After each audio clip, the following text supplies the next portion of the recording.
Hello বন্ধুরা, welcome back to my channel. কেমন আছো তোমরা? সবাই আশা করি খুব ভালো আছো।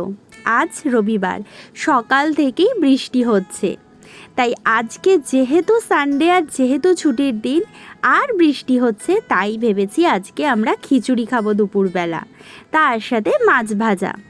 এইদিকে ঘুম থেকে উঠেই ঈশানবাবু টিভি দেখতে আরম্ভ করে দিয়েছে।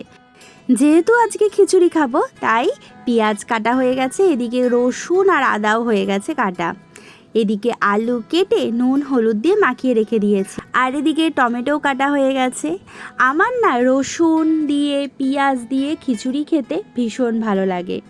এমনিতে নিরামিষ খিচুড়ি আমাদের বাড়িতে বেশি হয়, কারণ মা বাবা রসুন পেঁয়াজের খিচুড়ি অতটা পছন্দ করে না, কিন্তু আমি আবার রসুন পেঁয়াজের খিচুড়ি ভীষণ পছন্দ করি। তাই ভাবলাম যেহেতু বৃষ্টি হচ্ছে তাই আজকে এরকম খিচুড়িই হোক। এই মুসুর ডাল দিয়ে রসুন পেঁয়াজের খিচুড়ি আমার দিদিও কিন্তু ভীষণ ভালোবাসে খেতে, আর আমার মা করেও অসাধারণ। কিন্তু আজকে রসুন পেঁয়াজের খিচুড়িটা সম্পূর্ণ আমি করব, আর যেহেতু সঞ্জয়ের আজকে ছুটি তাই সঞ্জয়ও আমাকে হেল্প করতে চলে এসেছে। এইদিকে আমি ক্যামেরা ধরেছি আর ওইদিকে ও আমাকে হেল্প করে দিচ্ছে। তেল গরম হয়ে গেছে আর এদিকেও দিয়ে দিয়েছে একে একে এলাচ, লবঙ্গ, দারচিনি, তেজপাতা আর জিরে ফোড়ন। দেন তারপরে দিয়ে দিয়েছে কুচিয়ে রাখা পেঁয়াজ। এবার পেঁয়াজটাকে ভালো করে ভাজতে হবে। যে কোনো রান্নাতেই একটু টাইম না দিলে কিন্তু রান্নায় টেস্ট আসে না। তাড়াতাড়ি করলেই আমি দেখেছি না, আমার রান্নাগুলোই একটু অন্য রকম হয়ে যায়। ঈশান এখন ঘুমাচ্ছে আর আমি চলে এসেছি রান্নায়, হাতে অনেকটা টাইম। ও কুচিয়ে রাখা টমেটোটা পেঁয়াজ ভাজা হয়ে গেলেই দিয়ে দিয়েছিলাম। এরপর টমেটো আর পেঁয়াজ একসাথে একটু ভাজা করেই তারপর দিয়ে দেবো এর মধ্যে মশলা, অর্থাৎ আদা রসুন আর লঙ্কার পেস্ট। ব্যাস, তারপর তো মশলা দিয়ে ভালো করে নাড়িয়ে চাড়িয়ে নেব। দেন তারপর একে একে দিয়ে দেবো নুন, তারপর হলুদ, আর দেব হচ্ছে জিরের গুঁড়ো। এই রান্নাটাতে না, অর্থাৎ এরকমভাবে খিচুড়ি রান্না করলে একটু জিরের গুঁড়ো কিন্তু দিলে আরও ভালো লাগে খেতে। রান্না না আগে আমি একদমই পারতাম না, কিন্তু এখন আস্তে আস্তে আমি অনেক রান্না শিখে গেছি। তারপর 2 বছর যেহেতু আমি প্রেগনেন্সির সময় রান্নাই করিনি, তাই জন্য আরও রান্না ভুলে গিয়েছিলাম। এখন আবার আস্তে আস্তে অনেক রান্নাই আমি শিখছি। এদিকে মশলা ভাজা ভাজা হয়ে গেছে, এরপর দিয়ে দেবো মসুর ডাল, চাল, আর তার সাথে আমি না একটু অল্প মুগ ডালও দিয়েছি। মসুর আর মুগ ডাল মিশিয়ে আমি আজকে খিচুড়িটা করব। এই খিচুড়িটার টেস্ট কিন্তু একটু আলাদা হয়, মানে তার স্বাদের পরিমাণ আরও দ্বিগুণ হয়ে যায়। আমার তো ভীষণ ভালো লাগে। তোমরাও কিন্তু এরকম 2 রকম ডাল দিয়ে খিচুড়ি বাড়িতে একবার ট্রাই করে দেখতে পারো, আশা করি তোমাদেরও ভালো লাগবে। ও, যেটা বলছিলাম, এখন যেহেতু অনেক রকম রান্না শিখছি, তোমাদের সাথেও কিন্তু মাঝে মাঝে আমি আমার রান্নাগুলো শেয়ার করে নেব। দেখো তো বন্ধুরা, তোমাদের ভালো লাগে কি না। আচ্ছা, এই খিচুড়িটা করার সময় আমরা কিন্তু গরম জল দেব। গরম জল দিয়ে তারপর খিচুড়িটা যদি করি তার টেস্টটা আরও সুন্দর হবে, কারণ ঠান্ডা জল দিলে না টেস্টটা যেন কোথাও গিয়ে একটু কমে যায়।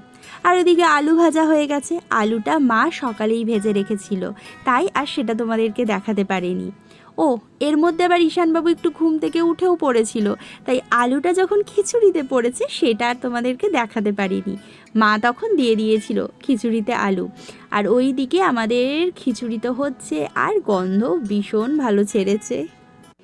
যে কোনো রান্নার গন্ধ যত ভালো হবে তত বোঝা যায় যে রান্নার টেস্ট তত বেড়ে গেছে।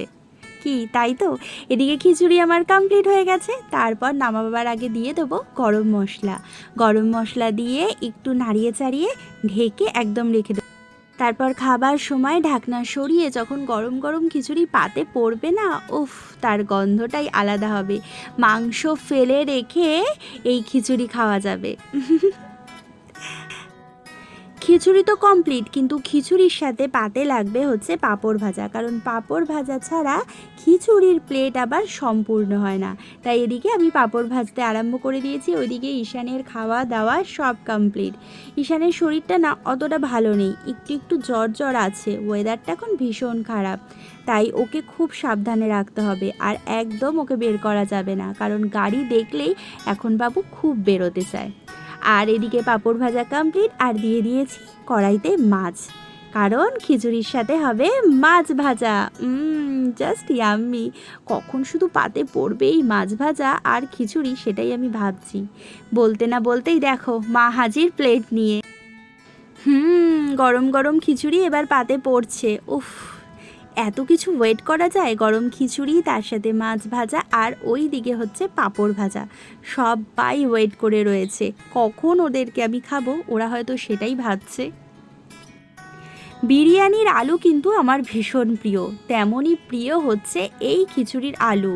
বিরিয়ানিতে যেমন আলু ছাড়া অসম্পূর্ণ, তেমন এই খিচুড়িও কিন্তু এরকম আলু ছাড়া অসম্পূর্ণ। কি তাই না? ওই যে পাতে পড়ে গেল মাছ ভাজা, তার সাথে এরপর হবে পাঁপড় ভাজা, দেন আমার প্লেট কমপ্লিট। এই বর্ষার দুপুরে গরম গরম খিচুড়ি, মাছ ভাজা, পাঁপড়, আজ তো রবিবারের মেনু পুরো জমে ক্ষীর। তোমরা রবিবার কি খেয়েছিলে অবশ্যই কিন্তু জানিও।